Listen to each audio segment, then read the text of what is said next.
1, 2, 3, come on! Come on, come on.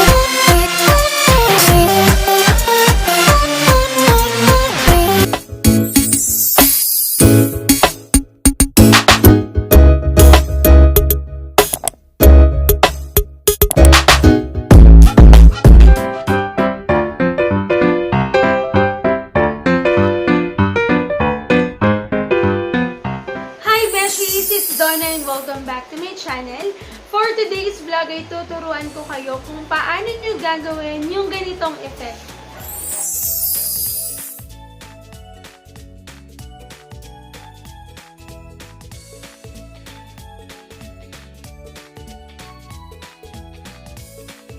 Ayan yung nauuso ngayong dripping effect na magagawa nyo sa Picsart application.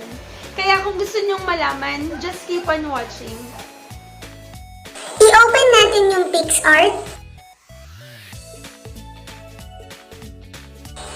Kapag na-open na yung Picsart application, mag-insert lang tayo ng picture na gusto nating i-edit.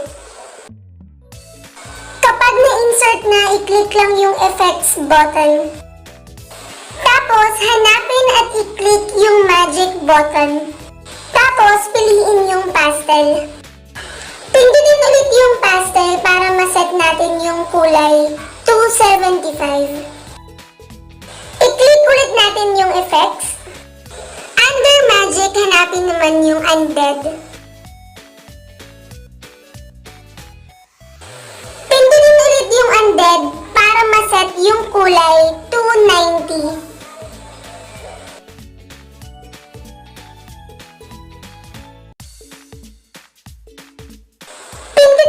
Yung effects. Tapos hanapin at i-click naman yung soul button.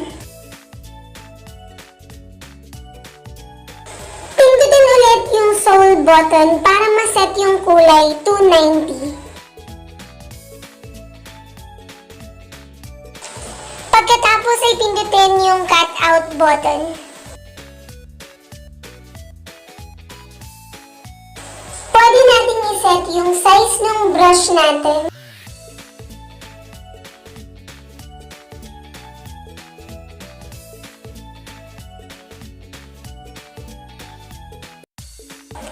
Kailangan nating siguraduhin na nakaselect lahat ng part ng picture na gusto nating matira.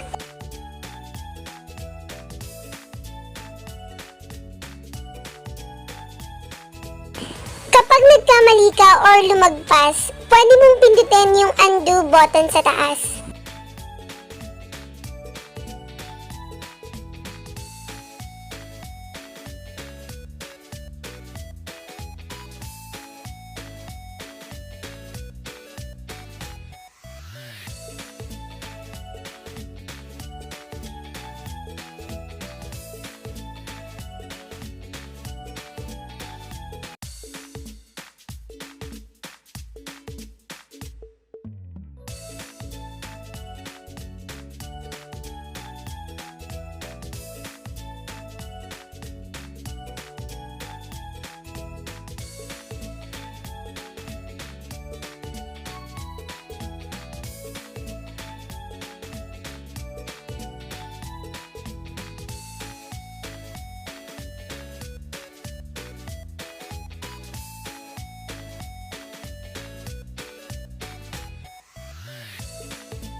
Siguraduhin na malinis at lahat ng part ng picture na gusto mong itira ay naka-shade ng red.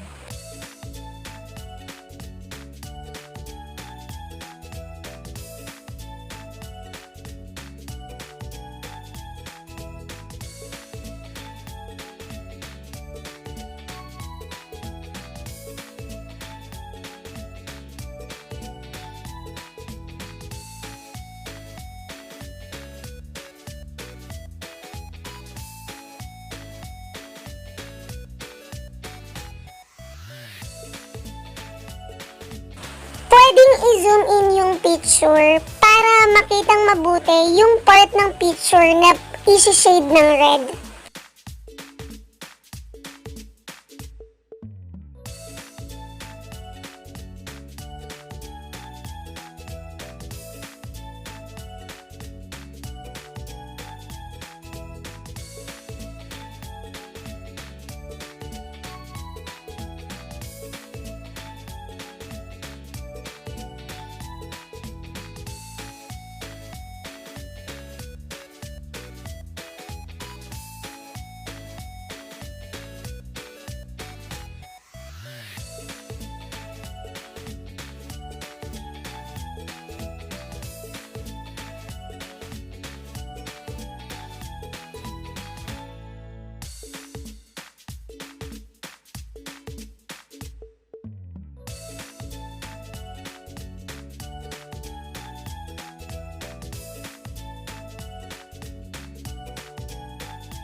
Kapag na-save na lahat ng part na gusto nating matira, i-click lang yung save button sa taas.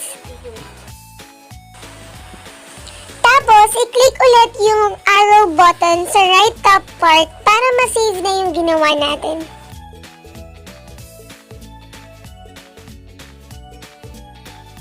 Then, click save ulit, and then click gallery. Kapag na-save na, i-click yung back button. Pindutin yung discard button dahil mag-open naman tayo ng white background. Tapos, pindutin yung add photo. Tapos, pindutin yung picture na ginawa natin kanina. Pwede nyong iset yung size ng picture depende sa gusto nyo. Kapag naset nyo na yung size ng picture nyo, i-click nyo na yung check button sa taas. Tapos, i-click ulit yung add photo. I-insert naman natin yung dripping photo. Pwede din nating iset yung size ng dripping photo na in-insert natin, depende sa gusto natin. Kapag okay na, i-click naman natin yung blend button. Tapos, piliin yung lighten. Pwede i-adjust yung dripping photo, depende sa style na gusto mo.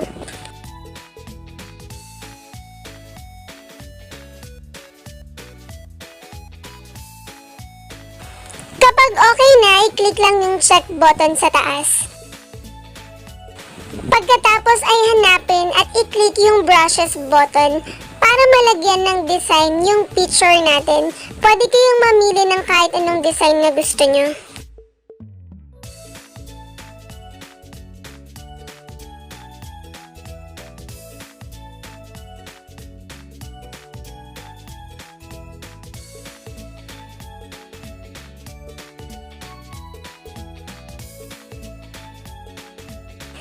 Kapag nalagay nyo na yung design na gusto nyo, i-click lang yung check button sa taas.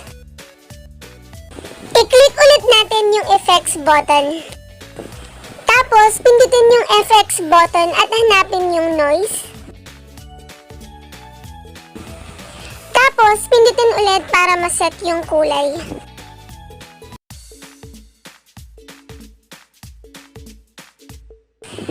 Kapag naset nyo na yung kulay, i-click lang yung check button sa taas. Tapos, i-click ulit yung button sa right top part para ma-save. Click save, then save ulit, and then click gallery. Tapos na tayong mag-edit.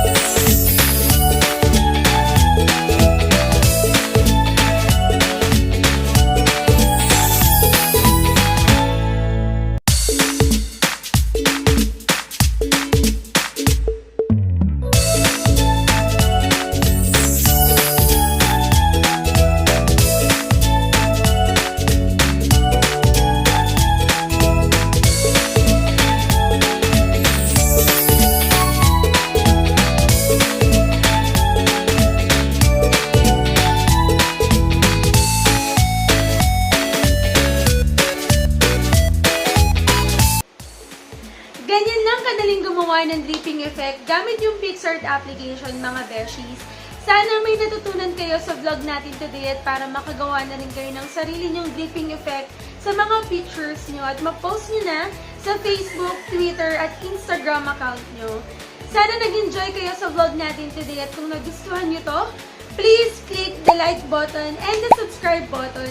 Huwag nyo rin kakalimutan si bell button notification below para naman maging updated ka sa mga next Paano videos na i-upload ko. Again, my name is Donna and thank you for watching. See you on my next vlog. Bye!